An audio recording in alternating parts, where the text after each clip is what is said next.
What is up, everybody, and welcome back to the channel for another episode in the Ask Me Anything series. I do want to apologize for the lack of uploads recently. I'm just getting over the flu. You can probably still hear it a little bit in my voice, but I'm excited to get back into the swing of things. As always, when it comes to these Ask Me Anything videos, huge shout out and thank you to each and every one of you who sent in a question. Even if your question isn't featured in this episode, just know I read every single one and I appreciate all of you guys. So with that all being said, let's go ahead and start off with the first question from Bearded Angel, who says, do you think that goals scored in a shootout should count towards a player's season point totals? It's an interesting idea, but I'm definitely going to say no. For one, I don't think it would be fair for shootout stats to count towards goaltenders' season totals, like their save percentage and things like that. So if it doesn't make sense to do it for the goalies, then I don't think it should be done for the skaters, and I'm not even sure how that would work, because say for an example, a game ended 1-1 at the end of overtime and then went to a shootout, and say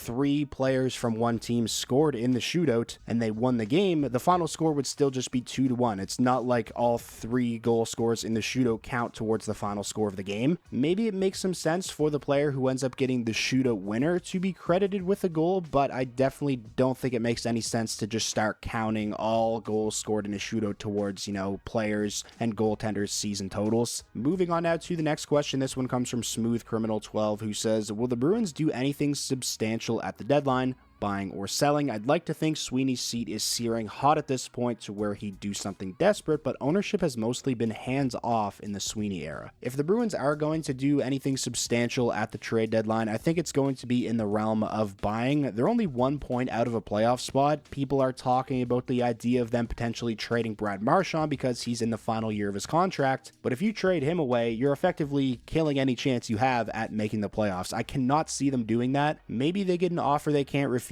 for a guy like Trent Frederick and they decide to trade him away. That's something I could see happening, but aside from that, I don't think Boston's going to be doing much selling. They're definitely a team that I think is still dead set on trying to contend. The Elias Lindholm signing has obviously been a bit of a disaster, so I could see Boston being in the market for a top 6 center. The next question we have comes from Billy O'Brien, who says, do you think the NHL Four Nations should happen every year and replace the All-Star game, or should they rotate both All-Star and Four Nations? I'm not gonna lie, I've been having the most fun I've had watching hockey in a very long time watching this Four Nations tournament. It really makes me never want to see an NHL All-Star game ever again. That's just not realistic though. It's not going to happen. The All-Star game will be back, and I don't think that's a bad thing. I don't think the Four Nations face-off should be something that happens every year. If they did that, in my opinion, it would very quickly lose the kind of special feel that it has about it right now. Now, that's not to say we should have to wait another 10 years for another best-on-best tournament.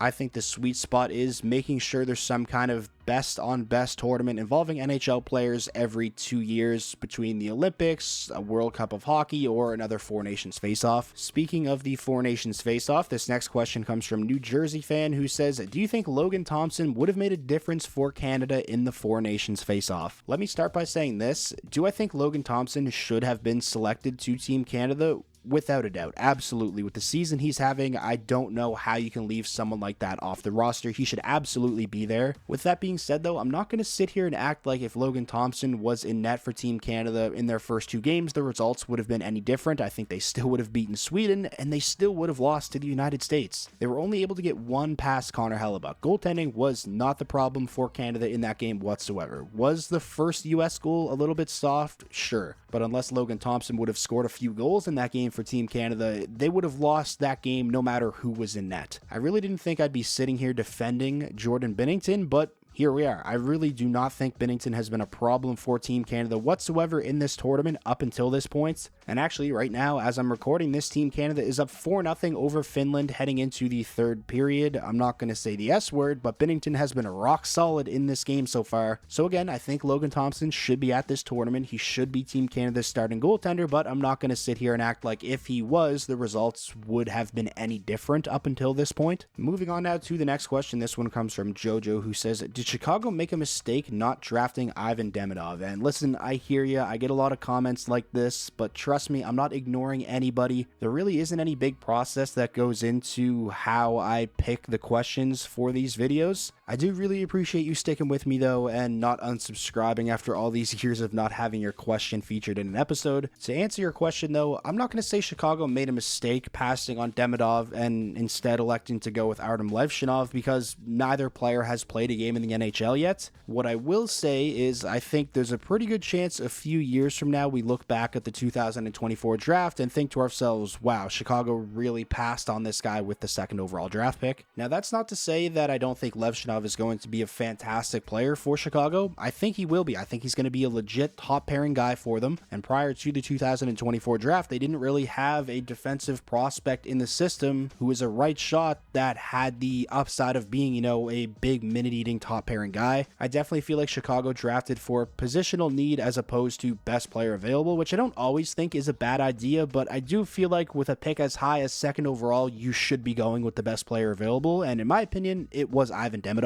And since the 2024 draft, I haven't seen anything that makes me feel differently. Ivan Demidov is having a monster season in the KHL, 46 points in 55 games. He's having one of the best seasons by a 19-year-old in KHL history. I think there's a very good chance Ivan Demidov turns out to be a legit superstar at the NHL level, and if that happens, then there's definitely going to be a lot of Blackhawks fans wishing that Chicago elected to go with him over Levshunov. The Blackhawks very well could have had their Draisaitl and McDavid duo in Bedard and Demidov, but let's not sit here and act like a few years from now Chicago could be the only team that looks silly for passing on Ivan Demidov, because Anaheim and Columbus passed on him too. The next question we have comes from Here He Is 44 More, who says, it has been rumored that Mikko Rantanen will not extend his contract with the Canes. Should they try to flip him again before the deadline, and who should target him if that's the case, or should they go for it all and risk losing him for nothing in the summer? I've seen quite a few people floating around this idea of Carolina potentially flipping Mikko Rantanen before the trade deadline. Me personally, I don't think that's a good idea. I feel like Mikko Rantanen getting to unrestricted free agency on July 1st was always going to be the case, whether he was still in Colorado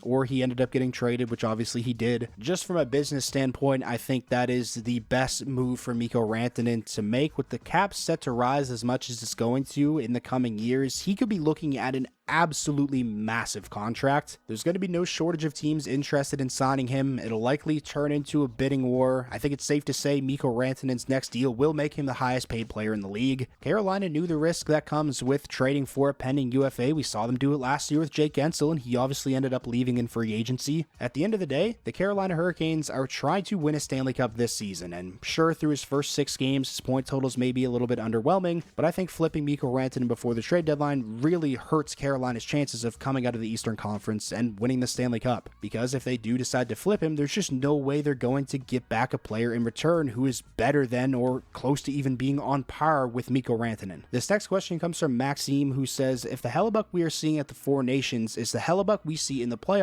how could it affect the way you see the Jets as a cup threat? If Hellebuyck can perform in the playoffs the way he's performed so far at the Four Nations, or even just the way he's performed throughout the regular season, then I don't think it's crazy to call the Winnipeg Jets the Stanley Cup favorites. There's obviously no guarantee that's going to happen, though. We've seen Hellebuyck struggle mightily in the playoffs over the last few years. I will say I think this Four Nations tournament could do wonders for somebody like Connor Hellebuyck to kind of get those big game jitters out of the way before the playoffs come around. The next question we have comes from Kyle on X, who says, Bettman confirmed there will be 8 teams at the next World Cup, excluding Team Europe and North America, like there was in the last World Cup of hockey. Who do you think will be the 8 representing teams if they want to keep it a best-on-best hockey tournament? Obviously, the 4 teams that are currently competing in the Four Nations face-off will be there, so that's half the teams right there. Then I think Slovakia and Czechia are all but guarantees to be in it, so there's 6. I'd say Germany is going to be there as well. You want guys like Draisaitl, Stützle, and Seider competing in that tournament, so that just leaves one more team. Ideally, you'd want it to be Russia. I mean, that team would be star-studded, but I can't see them being back in international play by the time the next World Cup rolls around. So if I had to guess, I think that 8th team will probably be Switzerland, who could put together a sneaky good team, I think. Moving on now to the next question. This one comes from Ovi Clapbomb. If you're a Blackhawks fan, go and give him a follow on Twitter or X, whatever you want to call it. But the question is, thoughts on the 3 fights to start Canada versus USA? I was actually kind of surprised by the mixed reactions I saw on social media to the 3 fights that started the game. There's always going to be people that don't think fighting belongs in hockey, or that just the staged fights are kind of stupid that happen right off the opening face-off. Me personally, though, I absolutely loved it. The building went absolutely insane. The energy was off the charts, and I think those 3 fights really set the tone for what would end up being a pretty physical game, especially by the United States. They definitely imposed their will on Canada, finishing every hit. Canada versus the United States is and always will be a rivalry game, but I think it's safe to say it's been amplified a little bit at the Four Nations because of all the political things going on. But yeah, I absolutely loved the 3 fights, thought it was fun, thought it set the tone for the game, and I mean, come on, should we have expected anything less from the Tkachuk brothers and JT Miller, 3 of the meanest players in the league, coming into this tournament? There were some people questioning, would the intensity be there? Are players actually going to go full out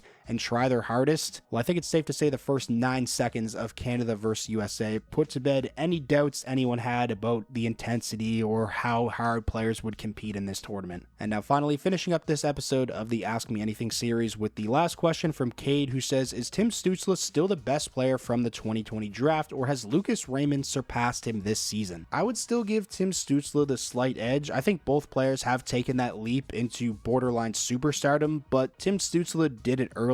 In just his 3rd NHL season at 20 years old, he finished with 90 points. So in my opinion, Stützle has kind of been in that, borderline superstar tier for a while now, while Lucas Raymond really just took that leap in the second half of last season, and obviously so far what we've seen from him this season. Both players are absolute game breakers. Both have the potential to be the face of their respective franchises for the next decade plus. But again, Red Wings bias aside, I would probably still give Tim Stützle the slight edge over Lucas Raymond, but I will say it is a lot closer than what it was, 2 years ago. Raymond has really closed that gap, and he's in the conversation for being the best player to come out of the 2020 draft class, that's for sure. So that is going to wrap up this episode of the Ask Me Anything series. Like I said at the beginning, huge shout out and thank you to each and every one of you who sent in a question. You guys all make these interactive videos so much fun for me to do. If you made it all this way to the end of the video and you ended up enjoying yourself and you want another episode next week, then be sure to leave a like. It's the best way to let me know that you enjoyed, and it does actually help with the video's performance a ton. And most importantly, if this was your first time coming across the channel and you want more NHL content just like this all year round, be sure to hit that subscribe button,